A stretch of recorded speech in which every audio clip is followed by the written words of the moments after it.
All right, welcome everybody. This is Lance Luke and Martin Pea, part of Ask the Building Expert Masterclass webinar series. And we have an interesting topic today, Hawaiian Islands sinking at a faster rate. Is that true? All right, we'll let you know. This webinar is presented by Construction Management Inspection, which is a local Hawaii-based construction management company. And we've got, okay, so let's talk about the Hawaiian Islands and what's happening with our islands here. So why does this matter anyway? The Hawaiian Islands are experiencing measurable ground subsidence, meaning the land is slowly sinking. And it's not because of all the new condo buildings in Kaka'ako with a lot of concrete causing land to sink. That's not the issue. The issue is the combination of rising sea levels and creates a double threat for communities, infrastructure, and coastal ecosystems. So we got a combination of the land is sinking and then the coastal area with the sea level rise. It's kind of like a double whammy.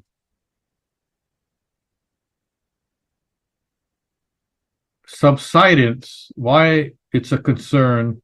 Well, what is the definition of subsidence anyway? It means the gradual sinking of land and doesn't have to be for a specific reason. It's just the land is sinking. Hawaii shows signs of slow but steady decline in the land.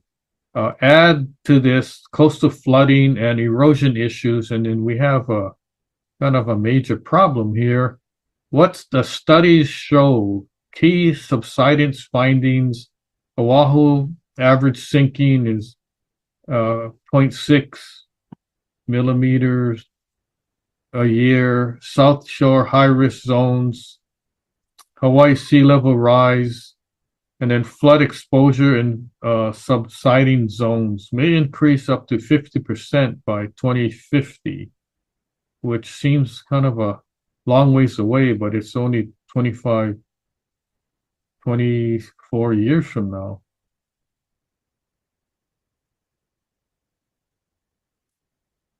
Continuation of what studies show what the data actually means for flooding.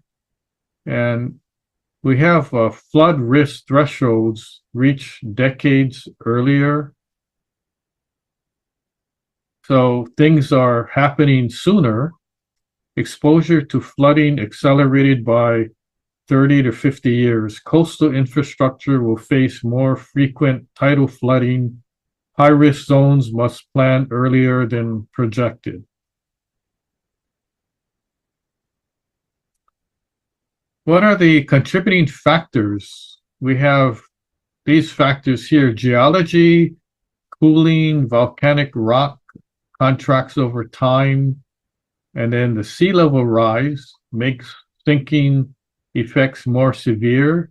Climate change, stronger storms, erosion, and hotter oceans, and human activity, development, and groundwater use. So anytime the ground is dug up, then that may affect the groundwater issue. So the more areas that are dug up, we have a situation where there could be loss of water that was in that particular property. What are the risks to homes and infrastructure? Homes may experience foundation movement or saltwater intrusion if you're really close to the ocean. Coastal communities are the ones most at risk.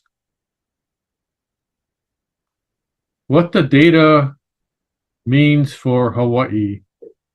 Flooding expected to increase significantly by 2050. So right now, if you have areas that are prone to flooding, if it's not mitigated, it's just going to get worse. Key facilities, roads, airports, utilities face higher risks. Future planning must assume continued sinking, plus the addition of the rising seas, rising sea level. Now, you probably heard of areas where it's prone to flooding. Well, we have a lot of rainfall. There's areas that people are aware are prone to flooding or water just standing there for long periods of time. You have areas like the Mapuna industrial area. Every time it rains, the roads get super flooded. And certain areas that we know, right? Most people know to avoid because of flooding. But Mapuna is one that I've been on, and I know definitely it really gets flooded. So what can be done today? Homeowners improve drainage, elevate equipment, track flood zones. The policymakers, governmental agencies, update maps, enforce coastal setbacks, build resilient infrastructure. And that's on the government. And then the communities support coastal restoration and emergency preparedness programs.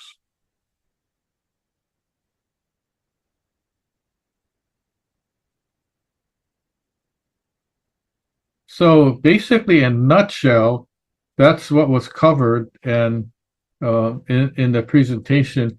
If you look at the picture here, this is a house on the North Shore that sunk into the ocean. And I took a picture of me in the house just to show you guys that I was there on site, and it was pretty devastating. By the way, this house actually, a contractor who's experienced actually raised the house back on level land. So they came up with this idea on how to do it, and it worked. So initially my thought was that the house was a total disaster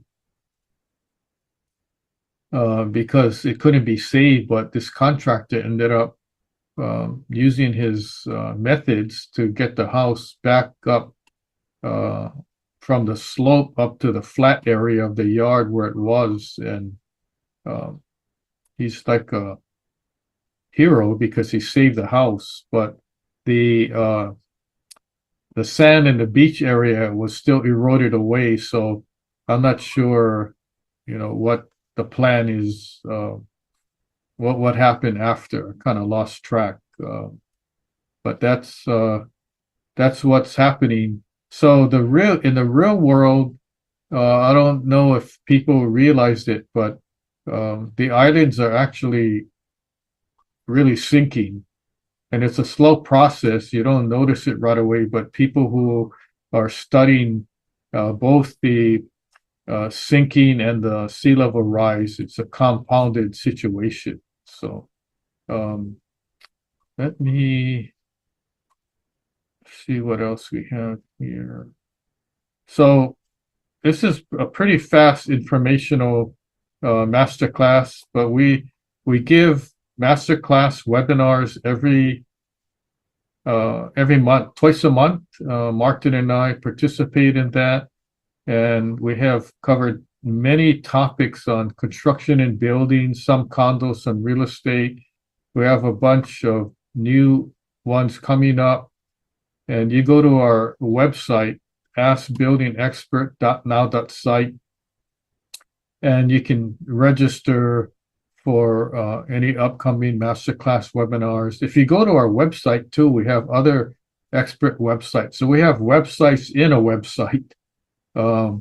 we created a whole bunch, which would give you more information in addition to the same title topics that we give. So we could have a masterclass webinar on waterproofing or contractor licensing, and then you could also see the website that has a little bit more information on the same topic.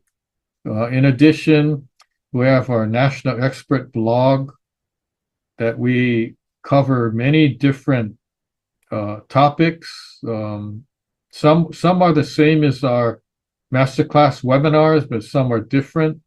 And we have a whole bunch of those available. You got to learn something from these. The webinars, as I mentioned, are all on demand. You can listen to it anytime, take notes, and learn from those. And then we have a bunch of books that we wrote: Senior Safety in the Home, Asphalt, Cast Iron Piping, How Safe Is Your Building, Monster Houses, Concrete Spawner Repair, Lahaina Wildfire. We even have a couple books on the LA wildfire. And then my most recent book is the Hong Kong fire that affected 7 high-rise buildings. So that just got recently released.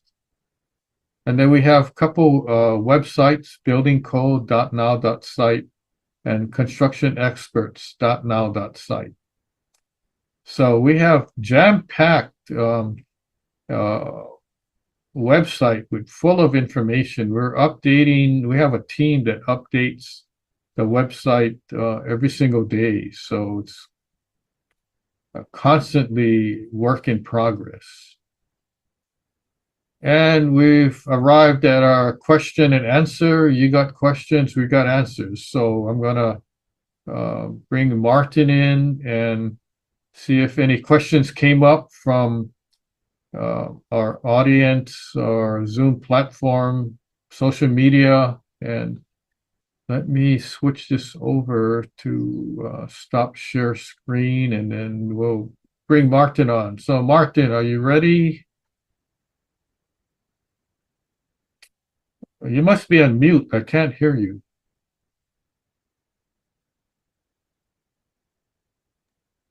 You are right. I thought you were sleeping on the job. So you must still be on mute.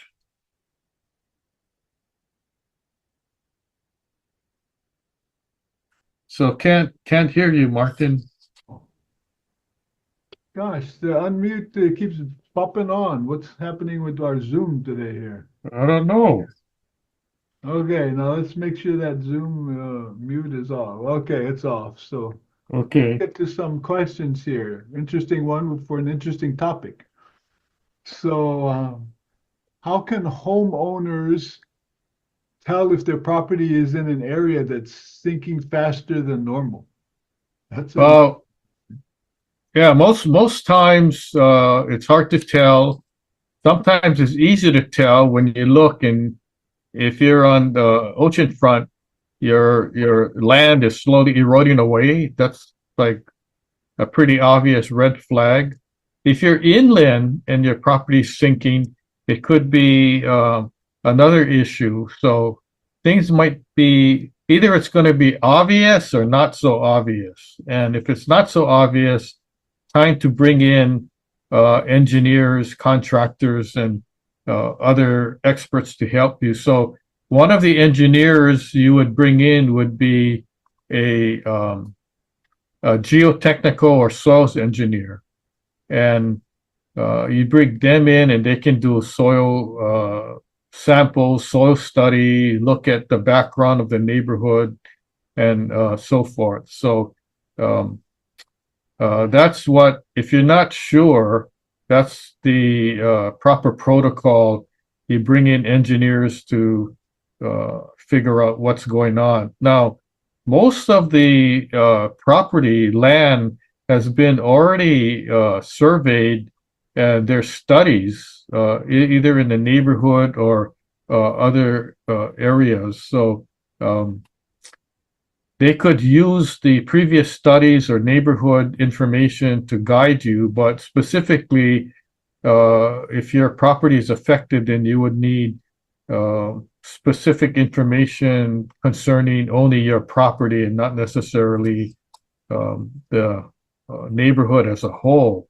Now, it could be various factors due to bad soil conditions or uh, maybe development around the area that's depleting the water content in the soil, or could be other things. If you live near a mountain, that could affect the quality and condition of your soil also. So, best to get other experts involved to help give you more information and see what's available. If it's really bad, there's mitigation techniques that are used for protecting your property.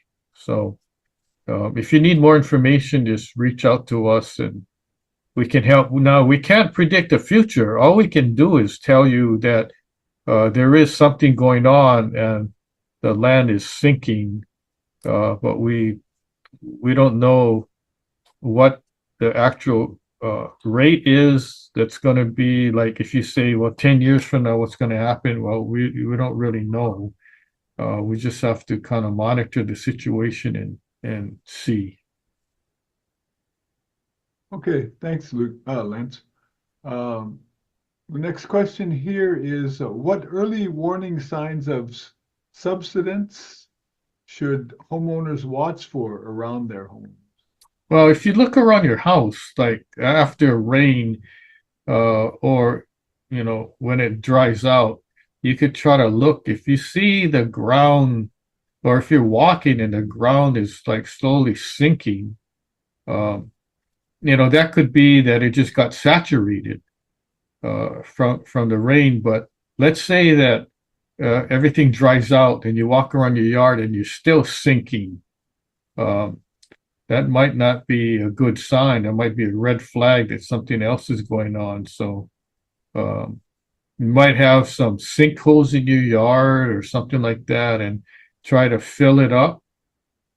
Bring in extra gravel, extra dirt, fill it up. But then if it's still a problem, then you're going to have to call experts in. So the main thing is try to look around and see what's going on. I know several people called me that they have this huge hole in their yard that's happening, and every time it rains, the hole gets deeper and deeper, and they try to fill it up, and that doesn't help. And then come to find out, it was a abandoned cesspool, and so after that cesspool was filled up, then it become a problem. But that's an isolated instance. We're talking here about uh, basically the majority of your property sinking, and that's not a good thing.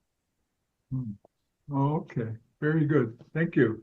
Sure. I guess this is kind of a specific follow-up here. One is which parts of Oahu or the outer islands are currently sinking the fastest based on the latest data? I'm not really sure. I know that the coastal areas, wherever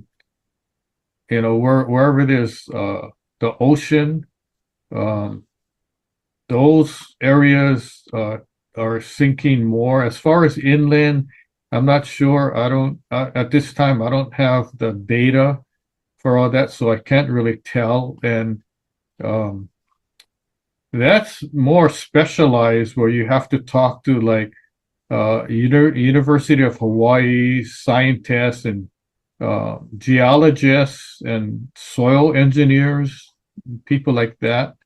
I don't have the additional information to provide uh, at this time, but maybe in the future uh, we'll be able to get more information. Very good. Thank you, Lance. Next question. How does land subsidence differ from sea level rise? when assessing flood and property risk? Well, there's two different things. The land subsidence is, for the most part, away from the coastal areas, and then the sea level rise is, of course, any land area that's considered oceanfront property or affected by the ocean, by the sea. So when the sea rises, any area of land that's close to, that's right at the ocean is going to be affected, right? So they're talking about in the future, these coastal cities are going to be underwater. I saw this map, and it's pretty scary because you got like Louisiana, and then California, all the West Coast area, California, LA, and all that. And then Hawaii, Waikiki is underwater. So, people thought that, oh, this is just like a movie when a tidal wave comes and now we're underwater. But studies have shown that it's slowly happening, and in the future, that's what's going to happen. So that's like the coastal area, and then the subsidence area is more inland, although you could have the same issue when you're near the water. But there's like big areas where they excavated, cleared land for development, and they're digging the ground or pumping water out, and then that affects other areas of nearby property, because the water is not only isolated to the subject property that's under development, but in the whole neighborhood. So when you're like removing water from one property, it affects the nearby properties also. So what happens is the water is helping to support the property. When you remove it, now the land around is slowly sinking. So that's been a proven issue so far. Oh, okay. Thanks, Lance. I was just thinking about something, maybe it's not totally related to this, but one thing I've noticed probably in the last couple of years, there's a lot more signage about the tsunami zones, around the coastal areas where, we hadn't seen that as much before, but I think I've noticed it more in the last 2 years. And I guess this is something not related to the erosion, but the areas that I guess if they can be tsunami areas, they probably would be affected by these erosion kind of issues too. Yeah, would that be the case? Yeah. What happened was they did a whole new survey for tsunami zone areas, and they identified a bigger tsunami zone area, and then they decided to place signs like entering tsunami area, or end of tsunami zone kind of thing. And as as I was driving around the island, I'm thinking, it caught me off guard because I saw the sign that said end of tsunami zone, and I was miles and miles away from the ocean. So I'm thinking, oh, geez, the tsunami zone is pretty big, and not only nearby the ocean, and of course, if you're at the beach, that's a tsunami zone already, but a mile or two inland, and then you see the sign end of tsunami zone, and then when you think about it, that area from the ocean to end of tsunami zone is basically flat. So if the big wave came, there's nothing to protect the water. And I don't know how they figured it out, but the maps are a little different now, and it encompasses more land area that are in the tsunami zone. So, and people who don't know if you're in a tsunami zone or not, it's best to check and not just look at the sign, because the sign is only where the road is. They're not putting tsunami zones where people's houses are. So it's best to check to see if your house is in the zone. And there's tsunami maps zone maps that you can check to see. Martin, you and I are okay because we basically on a mountain, so we're That's true. Well, we're actually not that far away, but we've got a mountain that's between us, between the Ko'olaus, and it's more of a hill, but so we're kind of in a valley between two, Ko'olaus and the other mountains. But you're right, because there's some signs that we see. It looks like it's not that area, but it's behind the mountain. But of course, the tsunamis can come in and then spread around and all that kind of stuff. So I guess that's why some of them seem to be in places I wouldn't think they would be, even in our area. Yeah. yeah. Well, just think about like a wave isn't like a set dimension. Like the wave isn't 100 feet. Like let's say the wave is 10 feet high. So the tsunami wave isn't just 10 feet by 100 feet. That wave could be miles, Oh right? yeah. Stretched out. So it's kind of hard to tell. Oh yeah. No, that's true. But after, yeah, I guess it's a few years ago when my wife and I we were watching all the Japan one. I mean, those things just go way inland and they go all over the side. So it's interesting to see. It just depends on how big and how fast those tsunami waves are coming through. Yeah, coming in. But Yeah, and I'm always amazed when I watch the videos of all these people going out to watch the big wave, oh, right? It's like, geez, you guys don't have any brains, right? You're out there, and then next thing you know, all these people are gone, right? They got swept up by the wave. So yeah, yeah. You're right. But yeah, it was just another thought about, the waterfront and all. And like I said, it's probably only been in the last couple of years that they've been popped up like you say, it's something new, more awareness, which is good.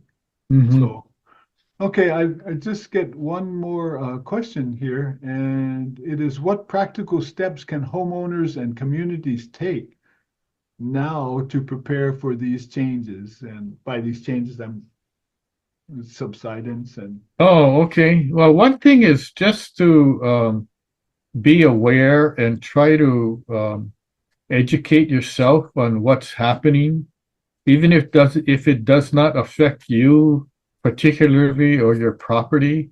The more information you know about what's happening with the environment is good. I think. I mean, not only the situation that we're talking about today, but um, the more information you know about uh, natural disasters like wildfires, tsunamis, hurricanes, and all that, the better prepared you're going to be. Now, in this particular subject that we're talking about, um, the sea level rise and the land sinking, it's kind of hard to prepare for that, right? It's like emergency preparedness. How are you going to prepare? But the preparation that we're talking about is mainly the knowledge and knowing about the situation and being aware. Just the fact that you know about it and you're aware, and then so you know, and you can talk to other people because this is not a subject that, I mean, it could be debatable, but it's not like fake news that we're telling you. We're never going to tell you or give a masterclass webinar about something that's made up and that's not true. We're always going to give you, our objective is to give you and provide you with factual information and information that is something that you can think about and maybe you want to do more research or try to get more information on. And that's the reason why we do these things to help people in, um, safety, building safety, environmental concerns, and those kind of things. So that's why we do this. So we don't. By the way, we don't get paid for doing this. Nobody's paying us. We're actually paying to um, put this on. So to gather the information, to research takes time and money to put together a PowerPoint, to actually pay, to have a Zoom platform. It's costing money, but we do this to help the community and help people who need the help or want information, and that's the reason why we do it. So, Martin, you have any last words before we sign off? Oh, I think this is a good one to be aware of. Somebody either lives on the ocean or has land that can possibly shift. Yeah, we have some shifting in our area too, so it's something to be aware of. Yeah. Oh, yeah? Okay. Well, thank you everybody for attending. Register and watch previous webinars that we've given on whatever topic of your choice is free, and then sign up for any future classes that we have. So thank you for attending and have a good summer. Aloha, mahalo.